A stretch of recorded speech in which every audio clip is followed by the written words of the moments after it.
निर्दलीय विधायकों ने समर्थन ले लिया है, तो उसके बाद सवाल खड़ा होता है कि अभी 2 विधायक नहीं है, लेकिन खट्टर ये दावा कर रहे हैं कि कौन किधर जाता कोई फर्क नहीं पड़ता।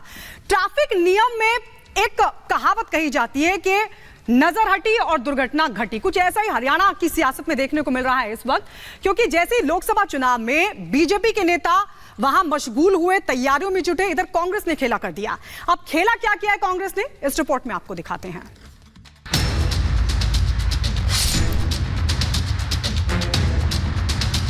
लोकसभा चुनाव के बीच हरियाणा में बड़ा सियासी खेला हो गया। वहां 3 निर्दलीय विधायकों ने सियासी उलटफेर करते हुए हरियाणा की मौजूदा सैनी सरकार से अपना समर्थन वापस ले लिया।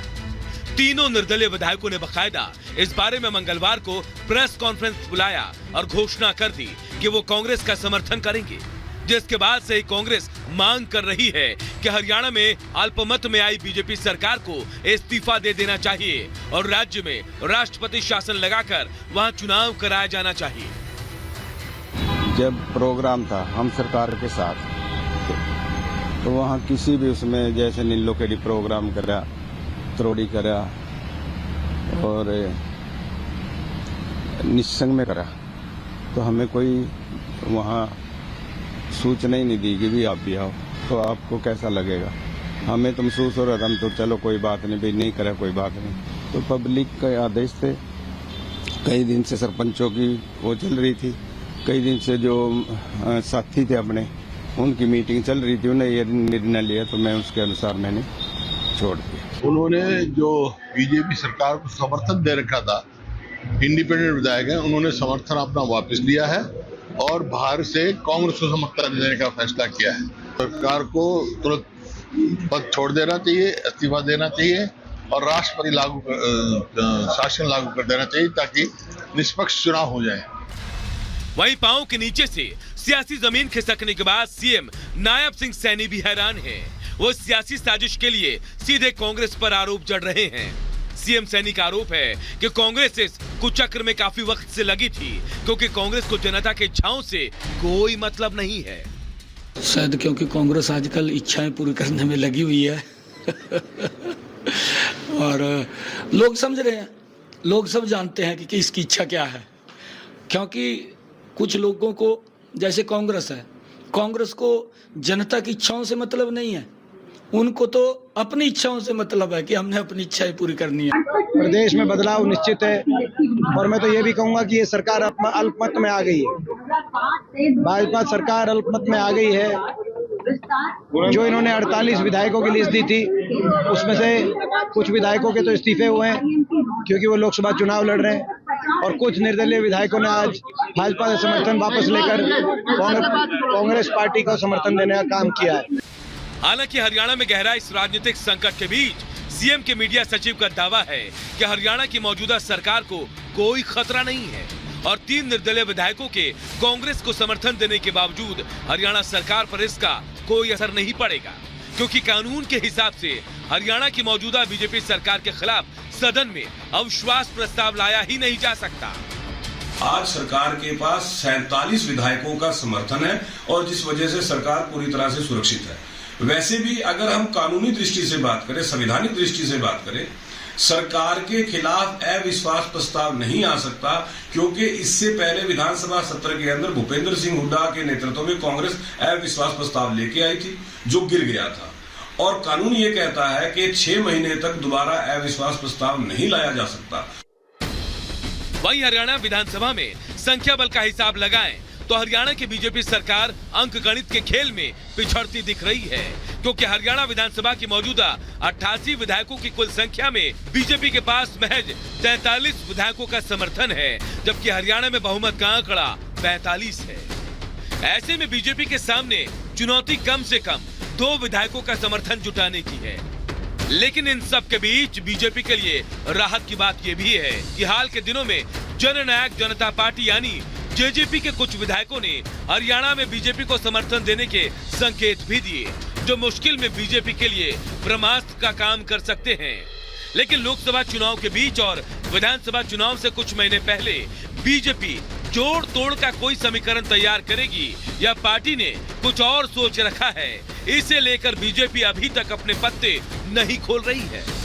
वहीं हरियाणा में उभरे मौजूदा राजनीतिक हालात के बीच इस खेल के लिए बीजेपी जहां कांग्रेस की नीयत पर सवाल खड़े कर रही है, तो वहीं बीजेपी से अपना समर्थन वापस लेने वाले निर्दलीय विधायक इसके पीछे बीजेपी सरकार के लिए गए गलत फैसलों को जिम्मेदार बता रहे हैं। लेकिन उन्होंने विरोध की आवाज पहले क्यों बुलंद नहीं की और वो क्यों पहले सत्ता की मलाई चाटते रहे, इस सवाल का कोई माकूल जवाब निर्दलीय विधायक नहीं दे पाए। इसी प्रकार पूरे देश के अंदर, पूरे दुनिया के अंदर ये झूठ का सौदा था हो गया, इसलिए आज से हम इसी बात से तंग होके या ये मान के हम पूरा समर्थन कर रहे हैं और मजबूती के साथ चाहते हैं कि 10 की 10 सीट कांग्रेस यहाँ जीते और हमारा उसमें पूरा योगदान। कुल मिलाकर 3 फ्रंट पर मुसीबत में फंसी हरियाणा सरकार। एक तरफ जहां सब कुछ कंट्रोल में बता रही है, तो वहीं कांग्रेस बीजेपी सरकार के इस्तीफे पर अड़ी है। ऐसे में देखना दिलचस्प होगा कि हरियाणा में सामने आए इस नए सियासी घटनाक्रम का पटाक्षेप कैसे होता है। Bureau report, Republic Bharat. और हरियाणा में गहराए सियासी संकट पर अनिल विज ने बड़ा बयान दिया है। अनिल विज कह रहे हैं कि कांग्रेस की मंशा कभी पूरी होने वाली नहीं है, हमारे तर्कश में अभी और भी थी। अनिल विज ने सीधे सीधे कांग्रेस पर निशाना साधा है और वो कह रहे हैं कि कांग्रेस की इच्छा कभी पूरी नहीं होगी, हमारे तर्कश में भी कई तीर हैं। एक तरफ दावे ये किए जा रहे हैं कि सरकार संकट में है, सरकार अल्पमत में है। हालांकि भारतीय जनता पार्टी के नेता अपने बयानों के जरिए ये दिखाने की कोशिश कर रहे हैं कि वो पूरी तरह से आश्वस्त हैं, सरकार को कहीं कोई खतरा नहीं है। 3 विधायकों का कांग्रेस को समर्थन देने का दुख है, परंतु हुड्डा साहब की ख्वाहिश कभी पूरी नहीं हो सकती। अभी कई तीर हैं हमारे तर्कश में और हमारी सरकार को ट्रिपल इंजन सरकार है। हमारी सरकार 3 इंजन इसकी देखभाल कर रहे हैं।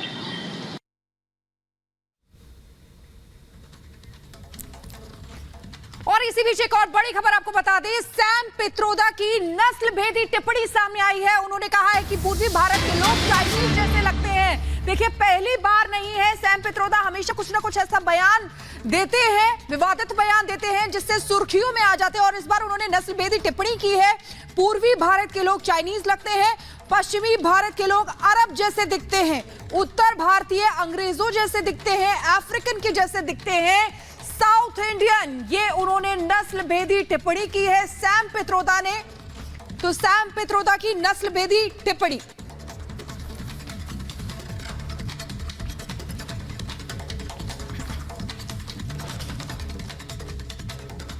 और इस बीच एक बड़ी खबर आपको बता दें, और बड़ी खबर है कि करीमनगर की रैली में प्रधानमंत्री नरेंद्र मोदी ने कांग्रेस पर बड़ा हमला बोला और कहा कि अडानी अंबानी को गाली देना बंद हुआ।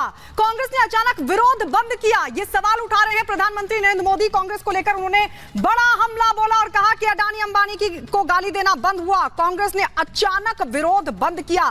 कांग्रेस बताए क्या डील हुई है, कांग्रेस के शहजादे ने क्या डील की, ये पूछ रहे हैं प्रधानमंत्री मोदी। सुनिए आप भी। आपने देखा होगा ये कांग्रेस के शहजादे पिछले 5 साल से सुबह उठते ही माला जपना शुरू करते थे। जब से उनका राफेल वाला मामला ग्राउंडेड हो गया, तब से उन्होंने एक नई माला जपना शुरू किया। 5 साल से एक ही माला जपते थे, 5 उद्योगपति, 5 उद्योगपति, 5 उद्योगपति। फिर धीरे धीरे कहने लगे अंबानी अडानी, अंबानी अडानी, अंबानी अडानी। 5 साल से। लेकिन जब से चुनाव घोषित हुआ है, इन्होंने अंबानी अडानी को गाली देना बंद कर दिया। मैं आज तेलंगाना की धरती से पूछना चाहता हूं, जरा ये शहजादे घोषित करें कि इस चुनाव में ये अंबानी अडानी से कितना माल उठाया है, काले धन के कितने बोरे भर करके रुपये मारे हैं, क्या टेम्पो भर करके नोटे कांग्रेस के लिए पहुंची है, क्या सौदा हुआ है। आपने रातों रात अंबानी अडानी इनको गाली देना बंद कर दिया। जरूर दाल में कुछ काला है। 5 साल तक अंबानी अडानी को गाली दी और रातों रात गालियां बंद हो गई। मतलब कोई न कोई चोरी का माल टेम्पो भर भर करके आपने पाया है। मिथिलाराम, ये जवाब देना पड़ेगा देश को।